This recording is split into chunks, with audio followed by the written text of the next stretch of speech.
Hello friends, ಹೇಗಿದ್ದೀರಾ? ತುಂಬ ದಿನದ ಮೇಲೆ ಒಂದೊಳ್ಳೆ ರೆಸಿಪಿ ಜೊತೆ ಬರ್ತಾಯಿದ್ದೀನಿ. France ghee roast. ಸಿಗಡಿ ಇರುತ್ತಲ್ಲ, ಅದನ್ನು ತುಪ್ಪದಲ್ಲಿ ಹೇಗೆ ರೆಸ್ಟೋರೆಂಟ್ ಸ್ಟೈಲಲ್ಲಿ ಚೆನ್ನಾಗಿ ಮಾಡ್ತಾರೆ, ರೆಸ್ಟೋರೆಂಟ್ ಹೋಟೆಲಲ್ಲಿ ಯಾವ ರೀತಿ ಮಾಡ್ತಾರೆ, ಅದನ್ನು ಸಿಂಪಲಾಗಿ ಒಂದು 2ರಿಂದ 3 ನಿಮಿಷ ಎಷ್ಟು ತಟ್ಟಂತ ಹೇಗೆ ಮಾಡ್ಬೋದು ಅಂತ ನಾನಿಲ್ಲಿ ಹೇಳ್ಕೊಡ್ತಾಯಿದ್ದೀನಿ. ನಾನಿಲ್ಲಿ ಅರ್ಧ kg ಆಗೋಷ್ಟು ಸಿಗಡಿನ ಅದರ ಮೇಲ್ಗಡೆ ಇರುವಂಥ ಸಿಪ್ಪೆ ತೆಗೆದು ಬಾಯ್ಲ್ ಮಾಡಿ ಇಟ್ಕೊಂಡಿದ್ದೀನಿ. ಒಂದು 5 ನಿಮಿಷ ಬೇಯಿಸ್ಕೋಬೇಕು ಅದು. ಆಮೇಲೆ ಒಂದು 4 ಸ್ಪೂನು ತುಪ್ಪ, ಆಮೇಲೆ ಚಿಕ್ಕದಾಗಿ ಒಂದು ಗಡ್ಡೆ ಬೆಳ್ಳುಳ್ಳಿನ ಚಿಕ್ಕದಾಗಿ ಕಟ್ ಮಾಡಿ ಇಟ್ಕೋಬೇಕು. ಒಂದು 2 ಸ್ಪೂನ್ ಆಗುವಷ್ಟು ಖಾರ ಪುಡಿ, ಒಂದು ಅರ್ಧ ಸ್ಪೂನು ಅರಿಶಿನ, ಆಮೇಲೆ ಜೀರಿಗೆ ಪುಡಿ, ಆಮೇಲೆ ರುಚಿಗೆ ತಕ್ಕಷ್ಟು ಉಪ್ಪು, ಕರಿಬೇವು, ಕೊತ್ತಂಬರಿ ಸೊಪ್ಪು, ಇವಿಷ್ಟು ಐಟಮನ್ನು ತೊಗೋಬೇಕು. ಇದು ಸಿಗಡಿ ಇರುತ್ತಲ್ಲ ಫ್ರಾನ್ಸು, ಇದು ಮೇಲ್ಗಡೆ ಸಿಪ್ಪೆ ಎಲ್ಲ ತೆಗೆದುಬಿಟ್ಟು ಒಂದು 5 ನಿಮಿಷ ಏನೂ ಹಾಕಬಾರ್ದು, ನೀರು ಹಾಕಬಾರ್ದು, ಹಾಗೆ ಅದನ್ನು ಬಾಯ್ಲ್ ಮಾಡೋಕ್ಕೆ ಇಡಬೇಕು. ಅದು ನೀರಾಗಿ ಬರುತ್ತೆ, ಅದೇ ಬಾಯ್ಲಲ್ಲಿ ಅದೇ ನೀರಲ್ಲೇ ಅದು ಬೇಯಿಸ್ಕೋಬೇಕು. ನಾವು ಡೈರೆಕ್ಟು ತುಪ್ಪದಲ್ಲಿ ಹಾಕ್ತೀವಿ ಅಂತಾದರೆ ಅದು ಬಾಯ್ಲ್ ಆಗೋಲ್ಲ, ಒಳಗಡೆ ಅದು ಹಸಿ ಹಸಿಯಾಗಿರುತ್ತೆ. ಅದು ತಿಂದರೂ ಮತ್ತು ಹೆಲ್ತ್ ಚೆನ್ನಾಗಿರಲ್ಲ.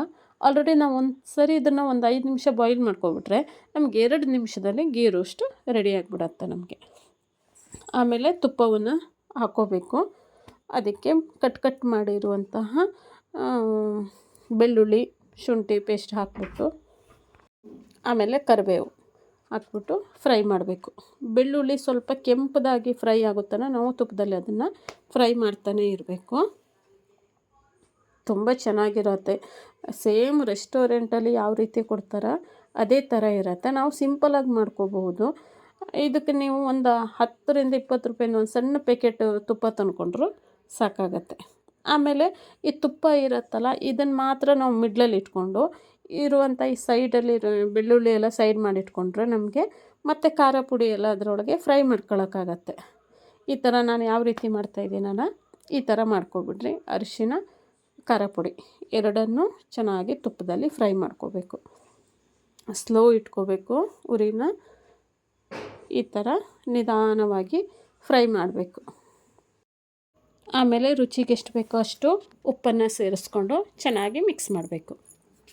ಆಮೇಲೆ ಇದಕ್ಕೆ ಜೀರಾ ಪುಡಿ, ನಾವು ಒಂದು ಅರ್ಧ ಸ್ಪೂನ್ ಆಗೋಷ್ಟು ಜೀರಾ ಪುಡಿಯನ್ನು ಇದಕ್ಕೆ ಮಿಕ್ಸ್ ಮಾಡಿ, ಆಮೇಲೆ ನಾವು ಬಾಯ್ಲ್ ಮಾಡಿ ಇಟ್ಕೊಂಡಿದ್ವಲ್ಲ ಸಿಗಡಿಯನ್ನು, ಫ್ರಾನ್ಸನ್ನು ಅದ್ರ ಜೊತೆ ಸೇರಿಸ್ಬೇಕು.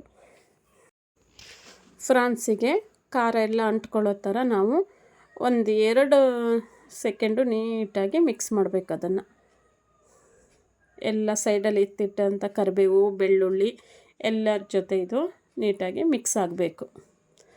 ತುಂಬ ಚೆನ್ನಾಗಿರುತ್ತೆ ಇದು. ತಿನ್ನೋಕ್ಕೆ ಹೇಗಿರುತ್ತೆ ಅಂದರೆ ಮಕ್ಕಳು ತುಂಬ ಇಷ್ಟಪಡ್ತಾರೆ. ನಾವೇನು ದೊಡ್ಡ ಹೋಟೆಲಲ್ಲಿ ಯಾವ ರೀತಿ ಇರುತ್ತೆ ಫ್ರಾನ್ಸ್ ಗೀ ರೋಸ್ಟು ಅನ್ನೋ ಥರ ಇಲ್ಲ. ನಾವು ಸಿಂಪಲ್ಲಾಗಿ ಮನೇಲಿ ಮಾಡ್ಕೋಬೋದು. ಇದೇ ಥರ ತುಂಬ ಟೇಸ್ಟ್ ಅಂತೂ ತುಂಬ ಚೆನ್ನಾಗಿರುತ್ತೆ.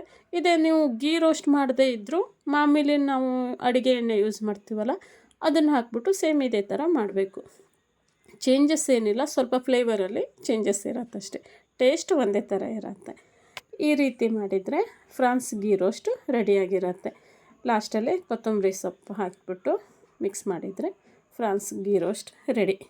ನಾನು ಮಾಡಿರುವಂಥ ಈ ಅಡುಗೆ ರೆಸಿಪಿ ನಿಮ್ಗೆ ಇಷ್ಟ ಆದರೆ ಪ್ಲೀಸ್ ಒಂದು ಲೈಕ್ ಕೊಟ್ಟು ಸಬ್ಸ್ಕ್ರೈಬ್ ಮಾಡಿಕೊಂಡು, ಹಾಗೆ ನಿಮ್ಮ ಫ್ರೆಂಡ್ಸಿಗೆಲ್ಲ ಶೇರ್ ಮಾಡಿ.